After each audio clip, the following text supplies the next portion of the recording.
propos, les podcasts du CECA. Un nouveau format pour vous accompagner dans vos pratiques professionnelles au quotidien.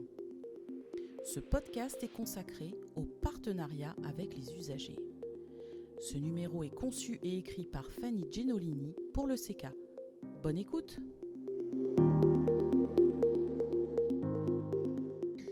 Ce podcast présente l'émergence du partenariat des usagers dans le système de santé. Comment a émergé le partenariat ? L'évolution du partenariat des patients dans le système de santé est liée aux utilités d'un partenariat usagers-soignants et institutions. Cette participation des patients au système de santé, elle est issue de luttes d'influence qui sont portées par les associations de patients. Il y a eu une émergence d'une mobilisation collective et associative autour du sida depuis les années 80 et des maladies rares, ce qui a permis l'implication des patients dans le système de santé à plusieurs niveaux de responsabilité, allant jusqu'à la gouvernance du système de soins. Quelles sont les législations qui ont permis l'évolution de la représentation des usagers au fil du temps ? Elles sont nombreuses.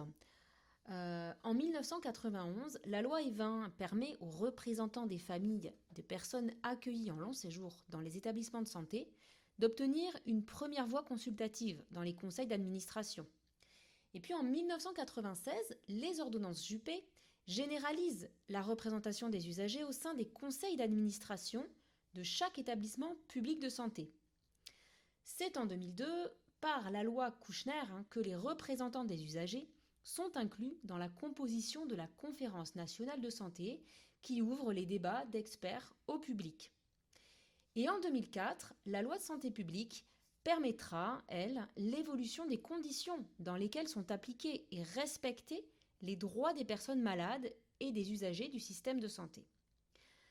À partir de 2009, les représentants des usagers gagneront en représentativité dans les instances et la loi Hôpital Patient Santé Territoire positionne ainsi les représentants des usagers comme membres des conseils de surveillance des hôpitaux et des agences régionales de santé. En 2016, donc la loi du 26 janvier 2016 relative à la modernisation de notre système de santé parachève le processus de démocratisation et consacre dans son article 1er la création d'une union nationale des associations agréées d'usagers du système de santé, l'UNASF. Donc voilà, on voit ici que ce processus de partenariat, il est issu d'une part d'une volonté politique qui passe par la législation, qui vise de la démocratisation de la santé, et d'autre part, ce partenariat, il s'appuie sur la dynamique d'engagement des associations à faire reconnaître une expérience des patients dans la gestion de la maladie. Suite à cette évolution de la place des usagers dans le système de soins, n'y a-t-il pas une transformation des modalités de l'engagement des patients ?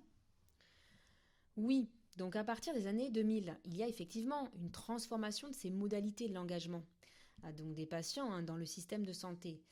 La relation au patient passe, donc pour citer Marie-Pascale Paumet, d'un modèle paternaliste qui est dominé par des savoirs médicaux à un modèle qui est basé sur le care et qui s'appuie sur la reconnaissance des savoirs expérientiels du patient, qui est issu de la vie avec la maladie et qui est complémentaire des savoirs scientifiques des professionnels. On peut citer ici le modèle de Montréal, dans lequel le patient devient incontournable pour toutes les décisions qui le concernent et il devient aussi expert de l'organisation des soins.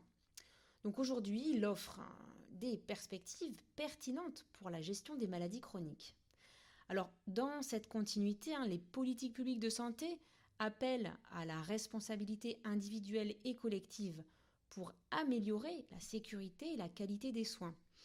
Et donc, la participation, elle peut être comprise de deux façons. Pour reprendre ce que Christian Saout exprimait au titre du collège de la HAS en 2019, la participation peut être soit comme une invitation des usagers à devenir autonomes pour gérer la maladie et suppléer les soignants, soit c'est une approche plus solidaire qui consiste à être acteur de sa santé pour soi-même et pour l'ensemble de la communauté.